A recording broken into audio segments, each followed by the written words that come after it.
Edino image toko mona sitoyo panja sango ya Congo ah yo panja sango ya Congo edino image panja sitoyo panja sango ya Congo émission kitoko yeko talama panja sango ya Congo émission munene na kati ya Congo ozo pesi la masolo ya solo donc biso nyonso sima nango 999 panja sango ya Congo edino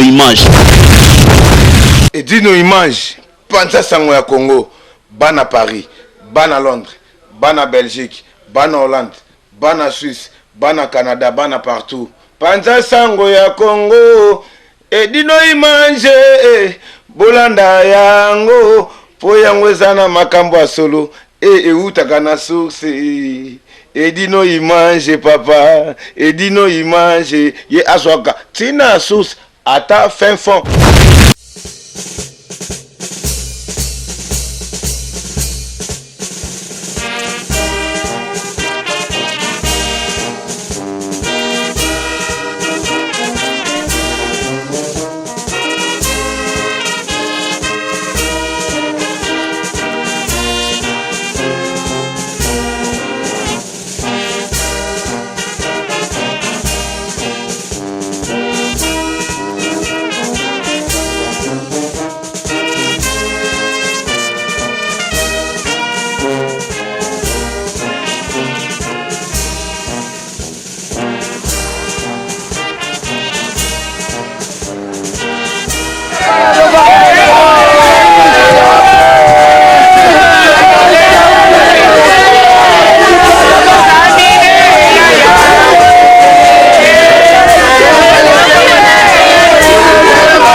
ya grone kaka ndenge tozalaki kolanda nzoto ya Moïse banda kufaki na Chine tozalaki toujours bamatanga tozolala na bamatanga ti bembe yaki vendredi ba 18h ifale batia yango na morgue ya péché kuna bakutaki yango ekangami yango bayaki nango awa na morgue ya Kongole bazali awa bato bele mpe bazali awa vraiment kolanda sere na biso ti jour ya enterrement samedi esala mpenza bien quoi donc sere atiki biso me atiki bolamu ebele biso ata mokili totikali tozwa likambo oyo liwa eza mpona biso nyonso ezali ka mpona mama ministre te ezali mpona biso banso nzela ya biso nyonso tokokende merci merci message ya dino image donc maorara trop kala ser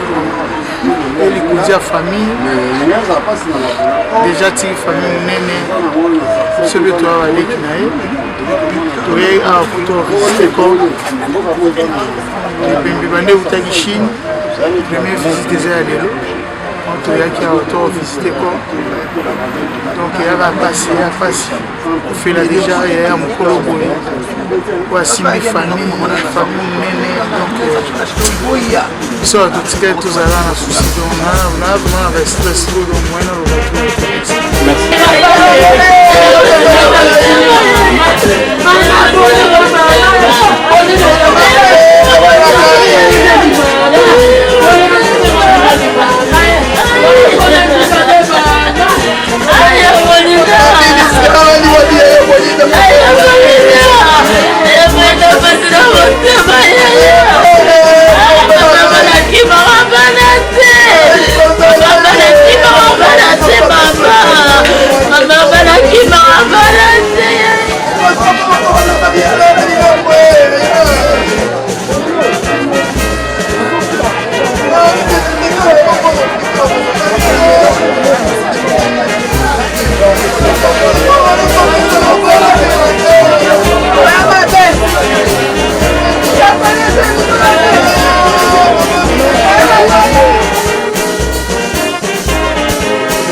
La messe se tiendra à l'église catholique Saint-Bernard de 12h30 à 13h30 précis. S'il vous plaît, de respecter R. Et puis, ils en ont 11 rue Havre. Donc 11 rue Havre, 95 0, 75 plutôt, 75 0, Paris 18e, Paris 18e. Donc là, métro Château Rouge. On a répété, ils en ont 11 rue Havre. A-F-F-R-E. Et puis, ils en ont Paris 75 018. Donc, il y en a donc, mais c'est à partir de 12h30 et 13h30. Après, on a dit, pour que les on a enterrement à partir de 15h30. Dans ce long-là, on a le Château Rouge. On a quitté le Château Rouge. Et puis, on a pendant 20 minutes. Là, restaurant naïe, devant restaurant naïe, 7 rue de Panama. 7 rue de Panama. Hôtel Moana. Après, les côtés Kotika, nous autres, il y a Moé, la dernière.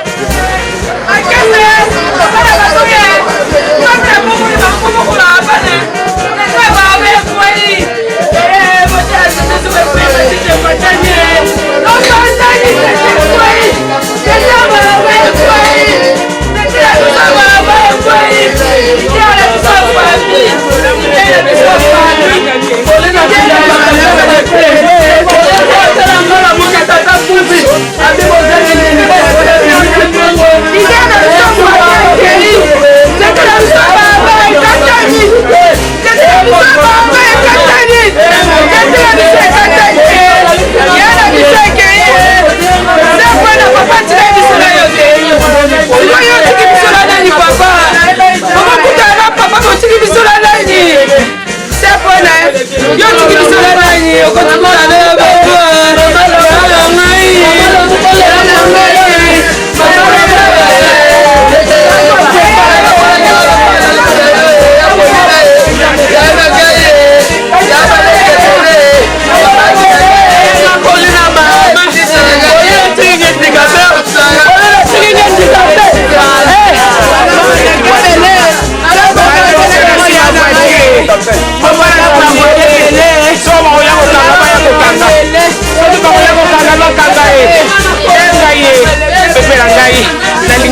kata motema pepe osali biso boye mpona nwe bana baleli yo pepe bana baleli yo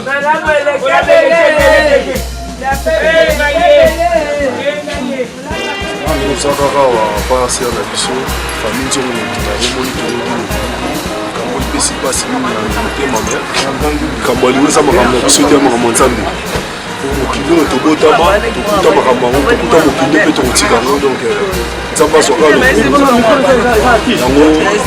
topesi napesi bamekoli nasi mingi famille nzongo asengi kaka kimi ezala na bango mpo liwo eza likambo oyo ya mpasi na motema yango moni biso nto tozali awa mpe na kosenga kimi ezala na famille oyo mpena nzambe momuta yebi nzambe moto apesaka nzambe moto azwa donc toza kaka na susi na motema save elino yango wana message na ngai Nolitambo, yo bane makambo ngo tokina oti na suka na Panza Sango Kongo. Voilà, Edino Image, Panza Sango Kongo, dit que nous sommes toujours ensemble dans Congo Top News.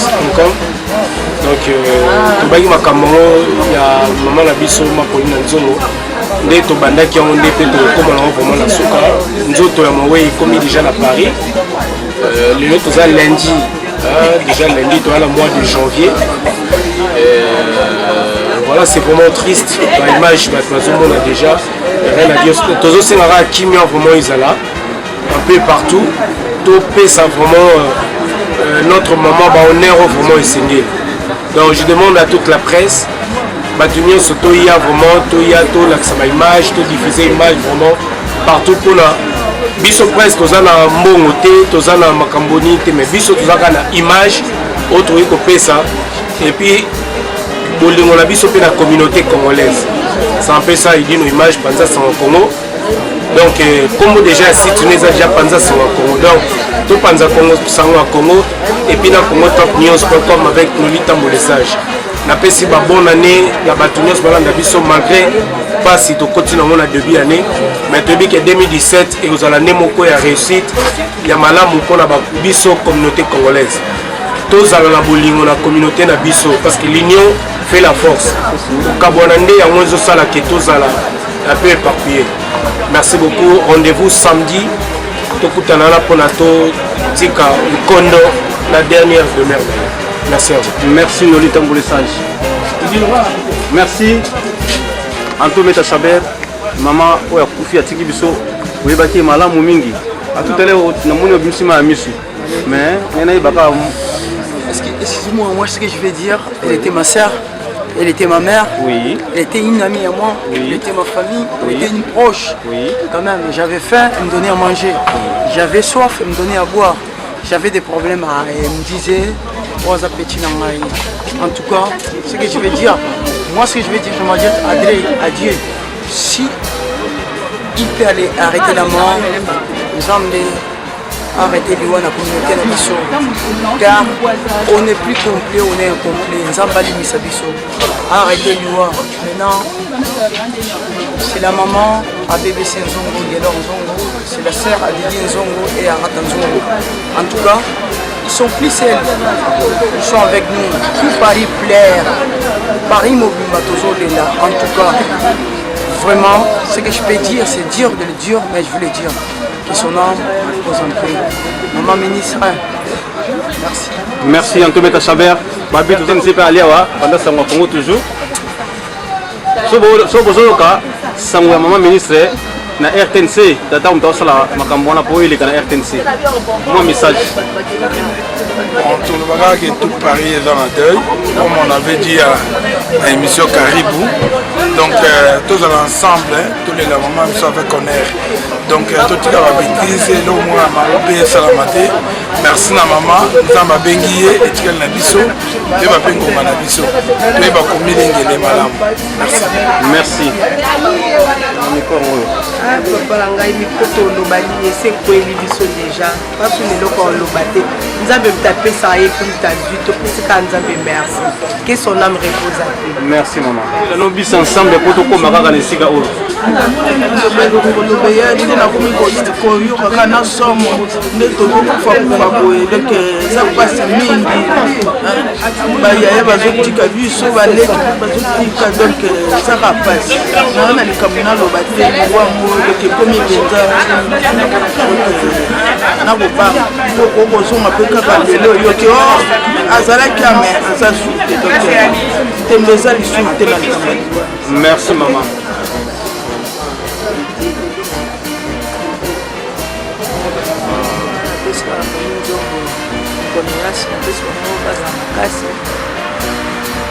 moto asimba efami wana akei donc nde bango batikali bakanga na nzambe bayeba nzambe bakanga bango mpo bayeba kokamba bana oyo batikali. Merci.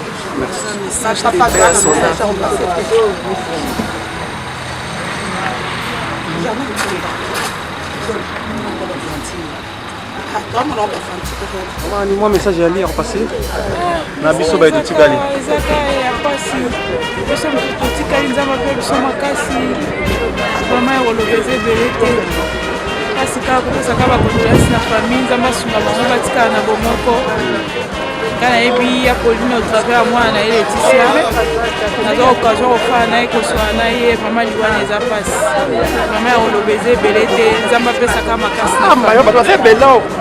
Merci maman. Mes condoléances, mes condoléances dans la famille Nzongo et pas Bibiche, Bamonio surtout. Yaponi azaki ya na biso maman na biso. Donc ya pour assister ya ngona zo pesa mes condoléances dans la famille Nzongo. En plus la Bibiche n'est mais ya ta famille. Ya ngona la débat. Merci. Donc message déjà tout va être samedi tout kutana to sala dernier hommage à maman boya bena mingi to rendre maman hommage à suka merci bena na batutu pour soutenir ce beau lembati boya beau participer merci bena tenir les tout ensemble bena merci maman lilio leli mingi wana aza yaya oyo bozalaki tout le temps vraiment biso ba eto tikali moi message ya te wana ndekete kaka Kapolo bate. Voilà yaya wana ça pas de problème, il faut que je explique. Il me t'a côté là directement. Donc asi okufa nzamba simon na ye. Ndoko pe magana kimia. Sambe azolo kumu. Donc nengeza na bana. Ezaka susi pona bana. On est susi pona bana.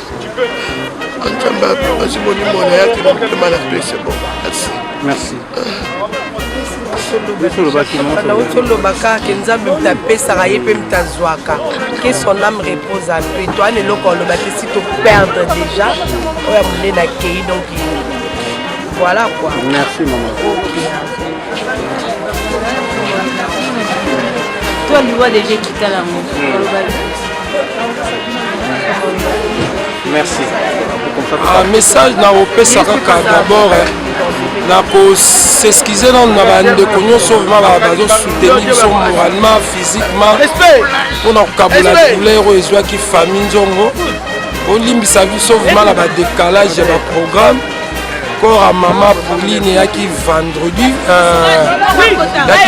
vers 17h45 etango ekomaki na morgue ya Batignon à Pouché bato apo funèbre bakutaki morgue quand même déjà 18h yango basalaki transfert à corps awa na Sarcelles tozali mais il y aura quelques démarches administratives tilobi tokosilisa mais tokozala mercredi le 4 janvier 2017 la même heure topesa bino de 15h à 16h na morgue ya Batignolles ya Pouché nde napesaka message. Samedi le 7 janvier 2017 tokotala susu maman Pauline na morgue ya Batignon na Pouché de 10h à 11h après on a église ya Saint-Bernard na château de 12h30 à 13h30 après église tokolekisa maman liboso ya salon na ye na 7 rue de Panama pendant 20 minutes après on a tokende ko rendre dernier hommage la cimetière à Panté à partir il y a 15h30. Bandeko nanga bana maman Pauline Nzongo ministre Sato Nzamba zo molimo na ye. Bino mo buzo mona toujours pesaka ba programme. Toujours pesaka ba programme c'est pour ça je remercie aussi mon Dieu soki nzambe azali na biso te vraiment lere mosusu mama Pauline corps na ye ekomi en France te corps il fallait ya jeudi après bachange biso programme samedi au lieu ya samedi et se retourner vendredi fallait totala corps lelo lundi na mok ya Batignolles mais et se permettre te to awa na Sarcelles mais programme vraiment na pesi bino eza définitif mais soki programme mosusu koya avant enterrement na kopesa nde kaka na misani kopesa que l'âme de ma sœur maman Pauline Nzongo se repose en paix.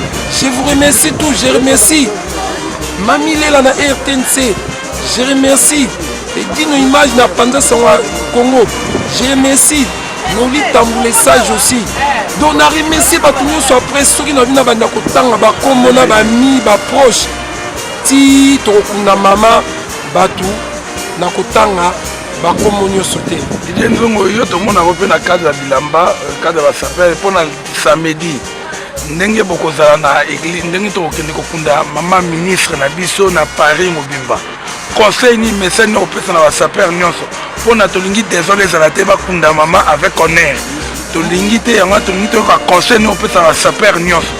Moni merci vraiment pour la question conseil nga na kopesa kaka moni matanga ya mama bande bandit to kunda ye donc batu bazoya kaka batu bazoya mingi pona Didier Nzongo te mingi pona famille te mais bazoya pona mama Pauline Nzongo donc tozala kaka exemplaire parce que nga lazali je suis parti de la membre de la famille na koki kolinga te mutu peut-être assez des eaux de obo bimisa bu sala boye et kozamabe tozala kaka exemplaire ba collègue nanga ba saper bato après batutu tokunda mama Pauline na honneur parce que aza donc toza obligation ya honneur parce que elle a trop fait que son âme repose à paix. Merci.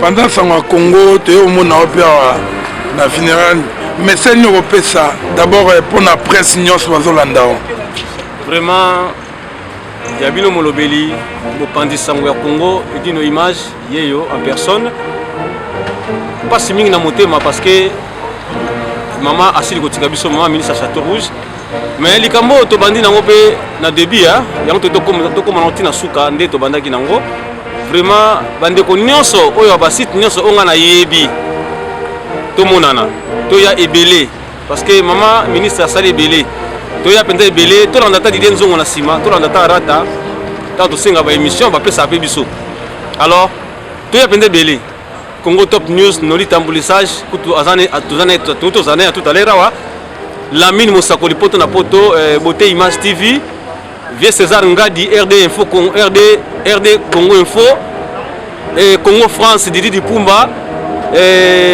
Congo Elengi Grâce Mbizi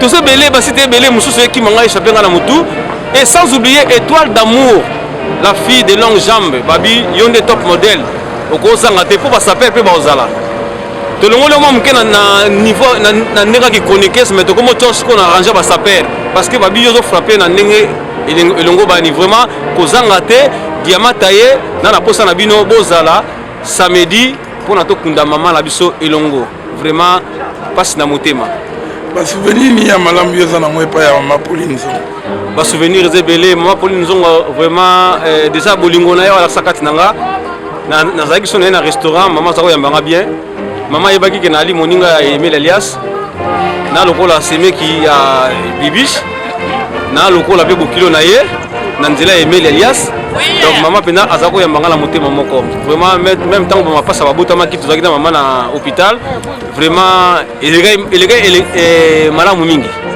Merci beaucoup. Merci papa na biso RTNC ezana biso pe longo vraiment mami il est là yebigarati na 16 élèves de bois mami il est là muta simbila ko caméra et Dino Image pendant Sangwa Congo ngai yo na bike message comme là yo merci on est ensemble on voit quand maman la ngai ça fait mal mais nzambe kazwa lokumu kaka mama nzambe azwa lokumu wapi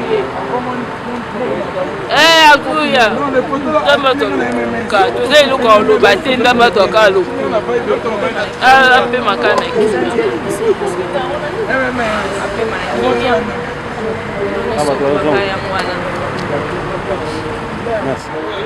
ndenge eza wana vraiment bato bayebi na mingi kuna na pushe kuna mpona bamessage aki na bainformation aki ma mobulu mais soki aloka kore ye awa amonike ndambo batikali kuna soki tolandi kaka toke kuna toyika awa c'est bon tokomi retard mais lobi tokozala susu tokosala baprogramme bien totala ndenge tokosala po makambo ekele bien. Ah, merci.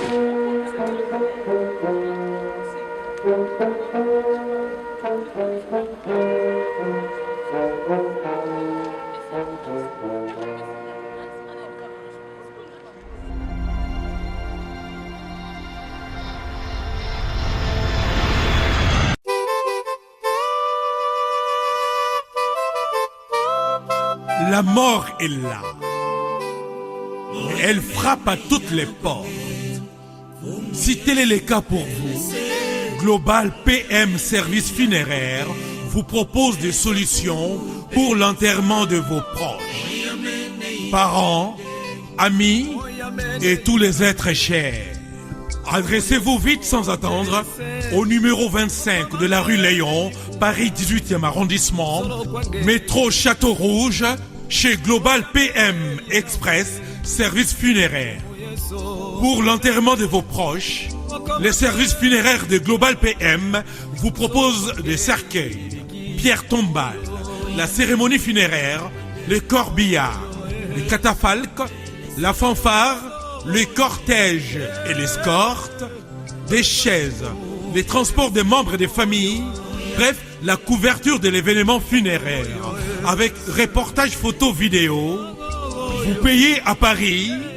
Global PM Service Funéraire rend tous ses services à Kinshasa.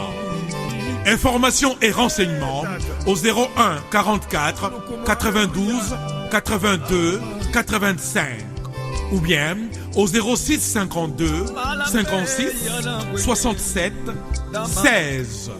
Demandez Global PM Service Funéraire. Un service de qualité. Un service pour accompagner dignement la personne décédée. À Kinshasa, rendez-vous au numéro A25, avenue Bongolo, quartier Matongé, commune de Kalamou. Ou bien composez les 08 87 37 22 14, précédé de 00243 à partir de l'étranger. Siège social au numéro 1 de l'avenue Kabongo, quartier Binza Delvo, référence La Lou. Mpo omitungi samali susute, ofuti na Paris, bakokunda ndeko na yo na ba service nyonso. Na Kinshasa, contactez Global PM Service Funéraire na adresse Oyo.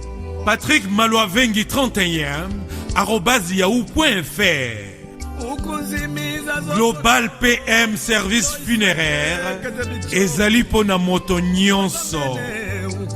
Ofuti na Paris, misala nyonso esalami na Kinshasa. Lisungi na tango liwa, en tout cas Patrick Maloavengi ebongaka boye. Global PM Service Funéraire.